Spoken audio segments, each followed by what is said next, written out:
저번 시간에 현금의 원천이 부채로 분류될지 자본으로 분류될지에 대해서 좀 여러 가지 사례로 설명을 드려봤고요. 이번 시간에는 스타트업에서는 제가 말씀드렸던 것처럼 투자 유치가 필연적이라고 말씀을 드렸잖아요. 그럼 이 투자 유치가 어떤 형식으로 결정이 되고 이런 형식이 회계적으로 어떻게 반영되는지 정말 간단한 사례를 통해서 준비해봤으니까 이번 시간에 한번 보시면 좀 이해하기 좋으실 것 같습니다. 첫 번째 먼저 용어 정리를 해야 되는데요. 그냥 프리머니 밸류에 투자금을 더하면 포스트머니 밸류라는 그런 용어가 있습니다. 기본적으로 밸류란 게 나오죠. 밸류. 이거는 그냥 기업 가치로 이해하시면 될 것 같습니다. 예를 들면 이런 거죠. 뭔가 우리 회사가 투자 받기 전에 기업 가치가 90억이었어요. 투자자가 와서 내가 10억을 투자할게 라고 했습니다. 그럼 당연히 우리 회사는 투자 받은 다음에 기업 가치가 100억이 되겠죠. 자, 이건 너무 간단한 산수인데 여기서 요거를 설명드리고자 하는 건 아니고요. 어떤 거냐면 결국에는 90억이라는 우리 회사 밸류가 어떻게 산정되는지가 중요한 거잖아요. 90억에 10억을 더하면 이제 100억이 되는 거니까. 그럼 우리 회사의 90억이라는 기업 가치는 어떻게 산정되냐는 건데 일반적으로 이 정도 단계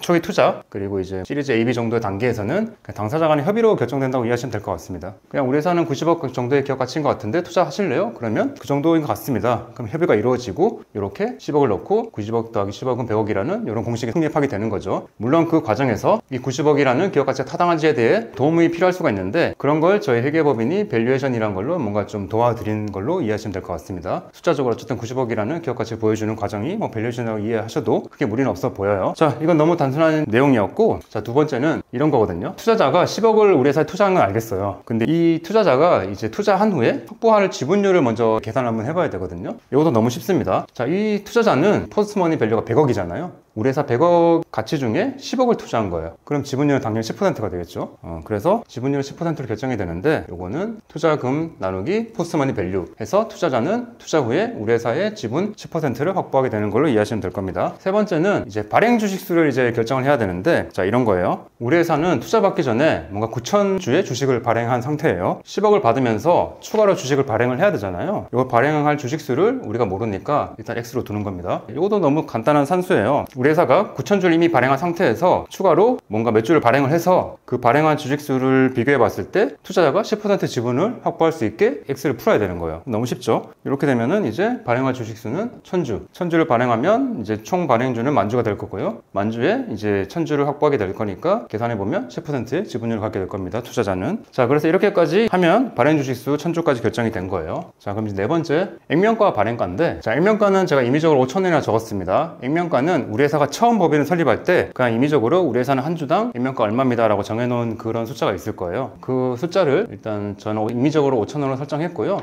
요거는 이제 설립시 주식 가치라고 봐도 그러니까 설립할 때 우리 회사의 한 주식 가치가 5,000원이라고 이해해도 크게 무리는 없을 겁니다. 자, 이렇게 되어 있는데 지금 케이스에서는 우리 회사가 10억의 현금을 투자 유치를 받는 거잖아요. 아까 전에 발행 주식수는 몇 주라고 했죠? 1,000주라고 했잖아요. 자, 이렇게 되면은 이번 유상증자 케이스에서 우리 회사는 1,000주를 발행하는데 10억의 투자금을 받아요. 당연히 이걸 나누게 되면은 한 주당 발행가는 100만 원이 되는 겁니다. 당연히 이때 대비 한 주당 주식수는 엄청나게 증가를 했죠. 여기까지 모든 이제 정보가 다 정리됐고요. 결국엔 이게 우리 회사의 재무제표에 어떻게 반영이 되는지 이제 정리하면 될 것 같은데 아까 제가 설명드렸던 것처럼 재무상태표가 있고요. 여기에 이제 현금이 있습니다. 여기 이제 부채가 있었죠. 여기 이제 자본금과 자본잉여금이 구분이 됐다고 설명드렸는데 자, 현금은 우리가 얼마 받기로 했었나요? 이제 10억을 받기로 했었죠. 현금이 10억이 들어오게 됩니다. 그럼 10억이 부채는 아니에요. 어쨌든 자본금과 자본잉여금에 10억이라는 걸 구분해서 기재를 해야 되는데 자본금은 요거는 무조건 그냥 공식처럼 이해하시면 됩니다. 무조건 액면가 곱하기 주식수예요. 액면가 5,000원이었죠? 주식수가 아까 전에 1,000주만 발행하기로 했잖아요. 그러면 우리 회사의 자본금은 500만 원만 증가하게 됩니다. 자, 그러면 이제 나머지 10억을 저희가 받았는데 자본금은 500만 원만 증가하게 되니까 나머지 9억 9,500만 원이 자본잉여금, 조금 더 어렵게 표현하면은 주식발행 초과금이라는 계정으로 자본잉여금으로 분류가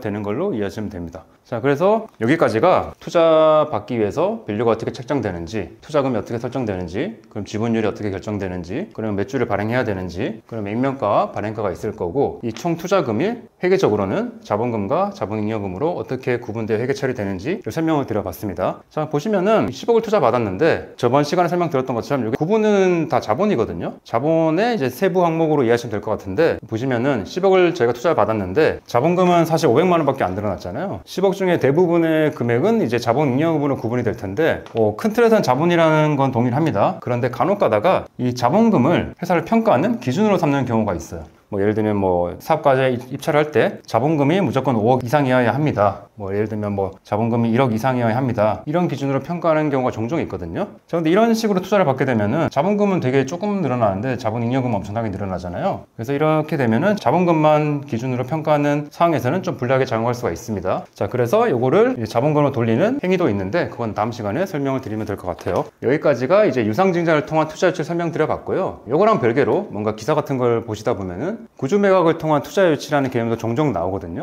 이 두 가지의 개념을 좀 이번 시간에 한번 정리를 해보면 어떤 차이점이 있고 이게 회사에 어떤 영향을 미치는지 좀 이해가 되실 것 같습니다. 자, 두 개 차이점을 한번 비교해 보겠습니다. 자금 이동인데요. 제가 설명드렸던 이 유상증자는 투자자가 회사로 돈을 넣는 거죠. 지금 이 모든 게 회사가 돈을 10억을 받는 거잖아요. 근데 구주 매각은 그게 아니라 투자자가 기존 주주한테 저 10억을 주는 거예요. 그러니까 요거는 회사한테 돈을 10억을 주고 새로운 주식을 받는 행위인 반면에 구주 매각은 회사와 상관없이 그냥 투자자가 기존 주주한테 돈을 주고 그 기존 주주가 새로운 투자자한테 자기가 갖고 있던 주식을 파는 행위로 이해하시면 됩니다. 여기까지 이해가 되셨으면은 투자자 입장에서는 결국 돈을 주고 주식을 받는 거는 똑같아요. 그 돈이 회사로 가냐 아니면 기존 주주한테 가냐 이 차이이죠. 투자자 입장에서는 뭐 사실 좀 뜯어보면 차이가 있겠지만 결국에는 뭐 이렇게 하나 회사에 투자한 걸로 좀 이해가 되기 때문에 기사에 보면은 이런 용어를 좀 혼용해서 쓰는 경우가 있습니다. 이번 시간에 한번 정리를 하면 좋을 것 같아요. 주주 변동인데요. 유상증자를 하게 되면은 기존 주주가 있었고 새로운 투자자가 돈을 넣고 주식을 새로 발행하게 되니까 당연히 주주 변동이 생기겠죠. 새로운 주주가 들어온 거니까. 자, 이 경우는 어떨까요? 기존 주주가 새로운 투자자한테 지분을 주고 돈을 받았습니다. 이 경우에도 새로운 투자자가 어쨌든 들어오게 되는 거예요. 그래서 둘 다 이거는 주주 변동이 발생하게 됩니다. 자, 주식수를 한번 생각해 보죠. 유상증자 제가 설명드렸죠. 주식을 새로 발행한다고 1000주를 새로 발행해야 된다고 말씀을 드렸잖아요. 당연히 주식수가 증가하게 됩니다. 새로 신주를 발행하게 되니까요. 구주 매각은 저러한 행위가 필요 없는 거예요. 그냥 주주끼리 거래이기 때문에 주식수는 변동이 없습니다. 주식수가 늘어났고 아까 자본금도 늘어났었죠. 자본금도 당연히 증가하게 되고요. 회사 입장에서는 구주 매각은 주주끼리 거래니까 자본금도 영향이 없습니다. 등기 당연히 자본금이 늘어났으니까 등기 업무를 해야 되고요. 이 경우에는 자본금이 변동이 없으니까 등기 업무도 필요 없습니다. 자, 회계처리. 유상증자 아까 제가 이렇게 쭉 펼쳐가지고 결국에 마지막에 회계처리가 어떻게 반영되는지 설명을 드렸잖아요. 요거는 이제 회계처리가 반영이 되게 될 거고요. 구주 매각은 당연히 회계처리가 필요 없습니다. 그냥 주주 간의 거래이기 때문에 회사 입장에서는 아무런 영향이 없는 거예요. 자, 반면 양도세 신고. 제가 저번 영상에서 8월 주식 양도세 신고를 해야 된다고 영상을 찍은 게 있었죠. 그게 바로 이겁니다.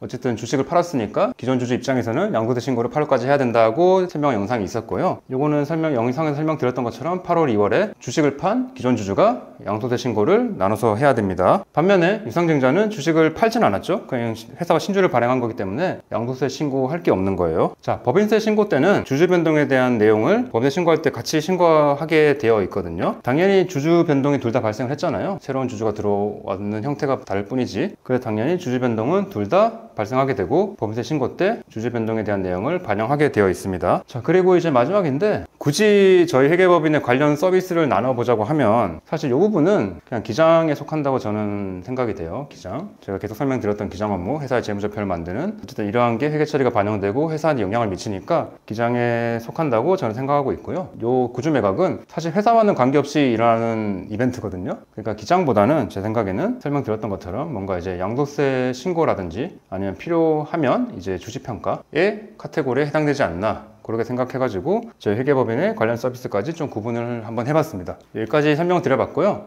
첫 번째 유상증자, 투자 유치, 유상증자가 어떤 메커니즘으로 발생하게 되는지 저기서부터 따라가가지고 마지막에 우리 회사의 재무제표에 어떻게 반영되는지 간단히 설명드려봤고요. 유상증자와 별개로 구주매각이라는 어떻게 보면 투자자 입장에서는 이렇게 할 수도 있고 이렇게 할 수도 있는데 유상증자, 구주매각이라는 비슷하면서도 뭔가 다른 그 개념을 각각의 좀 항목에 따라서 정리를 한번 해봤습니다. 여기까지 설명드려봤고요. 우리 회사가 뭔가 유상증자를 할 때 뭔가 이게 구주매각과 헷갈리는 경우가 종종 있는 것 같은데요. 대표님들, 담당자분들은 이거 참고하셔가지고 뭔가 이런 이벤트가 발생했을 때 이런 차이가 있구나 정도 개념을 잡으시면 좋을 것 같습니다. 오늘 여기까지 하도록 하겠습니다.